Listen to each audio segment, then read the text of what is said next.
Si vous faites une vidéo facecam comme celle que je suis en train de faire, une interview ou simplement de faire une vidéo avec un sujet à l'intérieur, vous avez besoin de l'éclairer et la technique d'éclairage la plus reconnue, la plus simple et la plus efficace, c'est l'éclairage 3 points. Cette technique, comme son nom l'indique, possède 3 points d'éclairage. On a la key light ou éclairage clé, la fill light qui est l'éclairage de remplissage et on a la backlight qui est tout simplement le contre-jour. La key light, c'est l'éclairage principal de la face de votre sujet.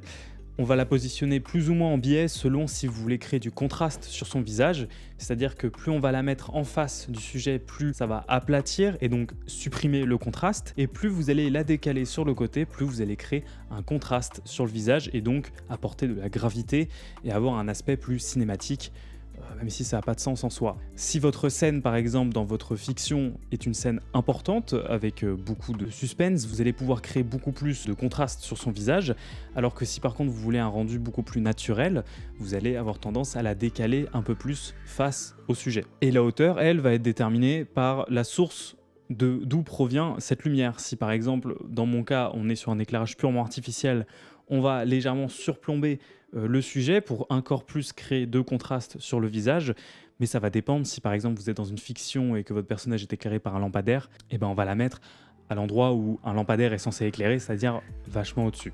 Dans mon cas, je vais utiliser une lampe avec une softbox, donc qui va adoucir la lumière sur le visage. Ajouter à ça des alvéoles noires qui vont permettre de rendre la lumière plus directionnelle et éviter d'éclairer toute la scène derrière, puisque le but, ça va être donc que je sois beaucoup plus éclairé que la scène.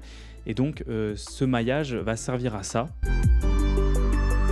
La fill light, elle va permettre de remplir mon visage de l'autre côté opposé à la key light. Elle va servir à éviter que mon visage soit sous-exposé et remplir un peu les ombres dues au nez par exemple ou dans le creux des yeux pour éviter de perdre trop de détails et ainsi quand même avoir une vidéo complètement exploitable où on voit l'entièreté de mon visage. Elle va être positionnée de façon asymétrique. On va jamais mettre la fill light symétrique à la key light pour encore une fois apporter un peu plus de complexité à l'image. Puis généralement on va la mettre quand même plus bas afin d'éclairer voilà, la partie qui n'est pas du tout éclairée par la key light. Pour toujours garder du contraste, on va utiliser une lampe beaucoup moins puissante, c'est l'histoire de quelques watts. Vous pouvez aussi utiliser un réflecteur puisque la lumière projetée par la key light va être largement suffisante via un réflecteur pour combler les ombres, mais encore une fois ça va dépendre de ce que vous voulez comme rendu. Si jamais vous voulez un rendu extrêmement contrasté, la fill light ne va limite pas être nécessaire, juste un mur blanc ou un petit réflecteur va suffire.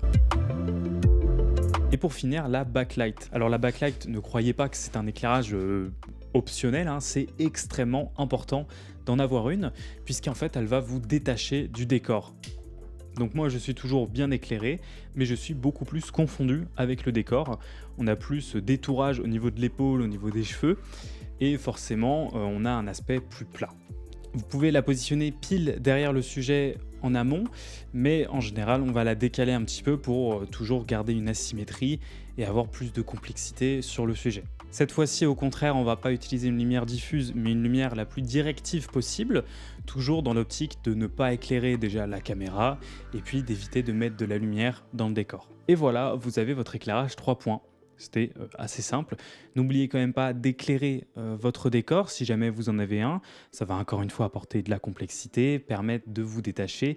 Et évidemment, ce sont des éclairages très faibles. C'est juste pour qu'on voit votre décor, puisque si votre éclairage 3 points a bien été fait, eh bien normalement votre décor n'est pas censé être éclairé du tout. J'espère que cette vidéo vous a plu. Il existe évidemment plein de techniques d'éclairage, mais celle-ci me semblait importante. Si cette vidéo vous a été utile, n'hésitez pas à vous abonner et on se retrouve très vite pour une prochaine vidéo. C'était Klim pour Klim Studio. À bientôt. Hop là!